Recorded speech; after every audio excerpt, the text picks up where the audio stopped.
Hi, Ann Z from the Z Sisters Pickleball channel.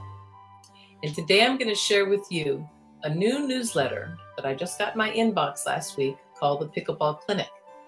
And what I find very interesting about this is that they have some short tips, and one of the sections is Ben's Bulletin.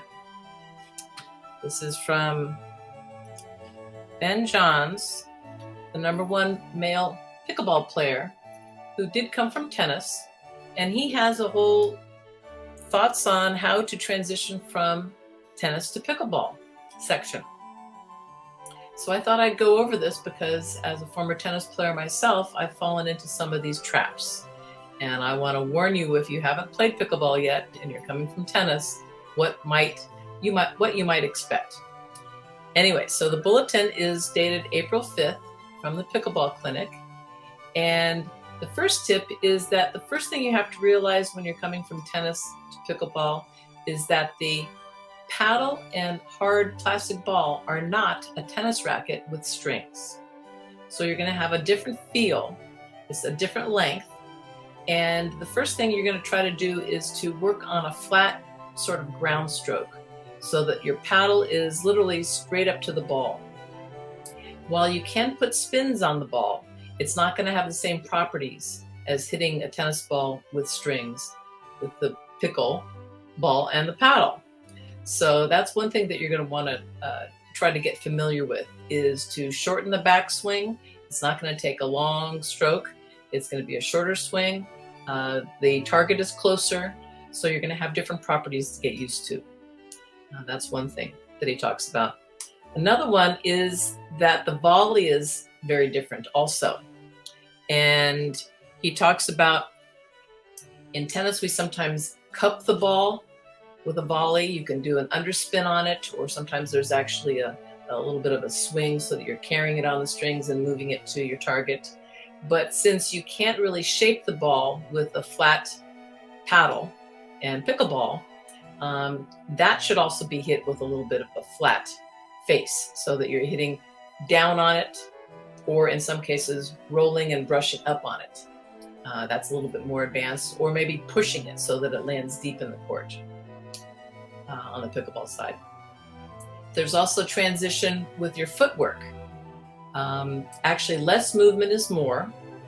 I know that when I played recently, my younger brother, who's a tennis player, watched me play, and he said, "Ann, you don't have any good footwork." I said, "Well, you want to get a little wider stance, and the idea is not to take a cross step going forward. You just want to do a little bit of a shuffle step." That's another tip that Ben gives. The shot selection is probably the toughest part for tennis players. So in tip number 4 here in Ben's bulletin, he talks about hitting the appropriate shot at the right time. This is probably something that you're going to have to study and watch pickleball players do this over and over and over. You'll know real quickly when you hit a ball up that the other side is going to hit down. So you want to try not to hit too many high balls. If you can hit low to their feet on the other side, they're going to pop it up to you. So I call that hunting for the high ball. So that's something that Ben talks about, is the shot selection. Another one is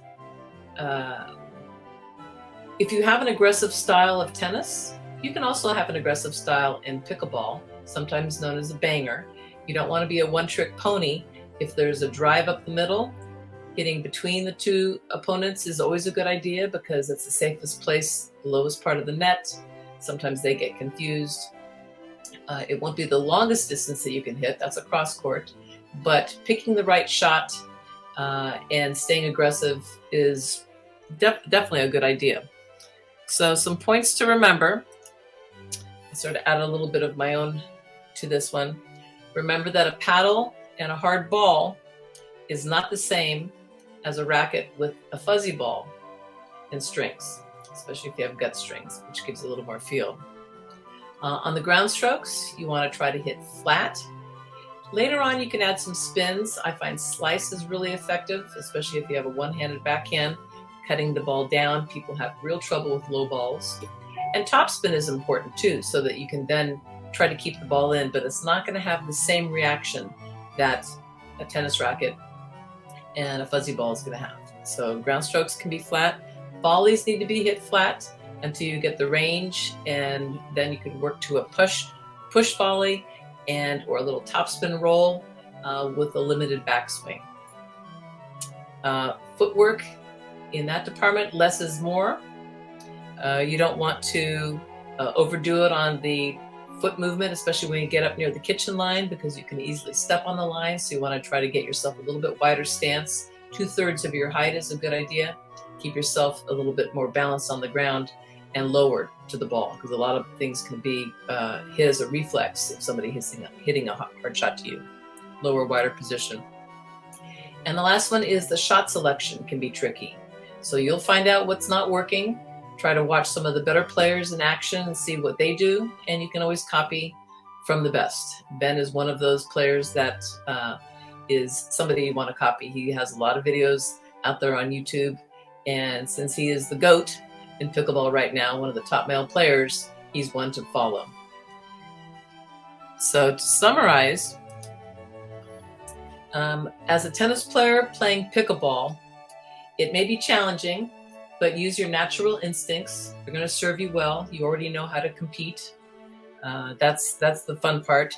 Adding dinks and touch shots are going to be a little trickier, and then you'll be more successful if you pick the right shot at the right time.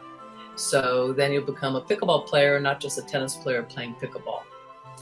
You can find this newsletter by going to www.thepickleclinic or pbclinic.com and sign up and subscribe.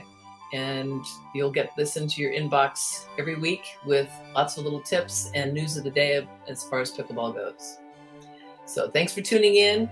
If you find this information helpful, don't forget to hit subscribe and like, and look forward to seeing you on the pickleball court. Take care.